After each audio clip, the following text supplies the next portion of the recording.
जिंदगी में आपके साथ भी ऐसा हुआ होगा कि कभी आपको लगा होगा कि किसी सब्जेक्ट में आप बहुत स्ट्रांग हैं और किसी सब्जेक्ट में आप बहुत कमज़ोर हैं, और जिस सब्जेक्ट में आप बहुत स्ट्रांग हैं वो आपको बहुत आसान लगता है, उसकी हर एक ट्रिक आपको याद रहती है, बहुत आसानी से आप उसमें परफॉर्म करते हैं, उसमें मज़ा भी आता है।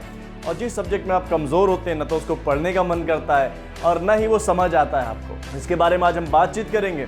आपके भी साथ कुछ दोस्त होंगे, उनका भी कोई सब्जेक्ट बहुत स्ट्रांग होगा और बहुत मजबूत होगा, उनको उसमें मज़ा आता होगा। किसी में आप मजबूत होंगे, ज़्यादा स्ट्रांग आपका होगा, उनका कमज़ोर होगा।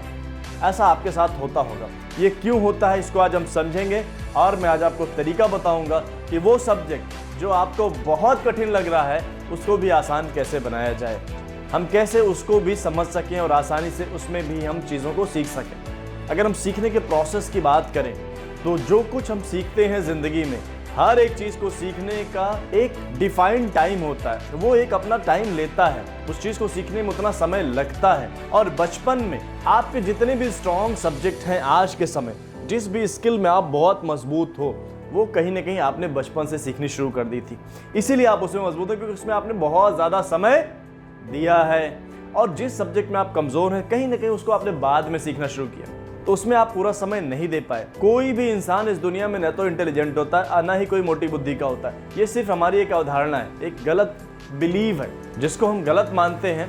वो इंसान भी जिसको मानते हैं कि दिमाग का बहुत मोटा इंसान है, वो इंसान भी किसी न किसी स्किल में महारत हासिल कर लेता है। शायद रोटी बनाना आपको बहुत टफ लगे, इंसान जो उसको काफ़ी वक्त से कर रहा है वो बिना सोचे भी रोटी बनाएगा तो गोल बनती है, क्योंकि ये उस चीज़ में उसने ज़्यादा समय दिया है। तो सीधा सा कॉन्सेप्ट ज़िंदगी में है कि दिमाग तेज़ और धीमा नहीं होता है। जिस चीज़ को आपने ज़्यादा वक्त दिया है उस चीज़ में आप आसानी से चीज़ों को कर पाते हैं, और जिसमें आपने कम दिया है उसको आप नहीं कर पाते। अब समस्या आती है कि जो चीज़ आज हमें टफ लग रही है वो क्यों लग रही है, क्योंकि हमारे अंदर एक घमंड आ जाता है जैसे से हम बड़े होते हैं। जब आप छोटे से थे, साइकिल चलाना सीखना शुरू किया था तो क्या करते थे आप साइकिल को लेके ही बहुत दिन तक घूमते थे और उसमें ही खुश रहते थे। क्या हुआ, एक स्टेप बनाया आपने, एक स्टेप को आपने सीखा और खुश हुए। फिर दूसरे स्टेप पे आपने एक पैडल पे पैर रख के कुछ दिन घूमे, उसमें भी आप खुश रहे। कितना वक्त दिया आप देखिए, धीरे धीरे धीरे धीरे करके आपने सीखा और फिर आप उसमें खुशी से उस चीज को सीख पाए।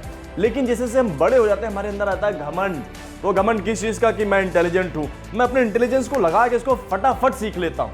और हम जब फटाफट किसी चीज़ को सीखने की कोशिश करते हैं तो होता क्या है, हम उसे सीख नहीं पाते हैं।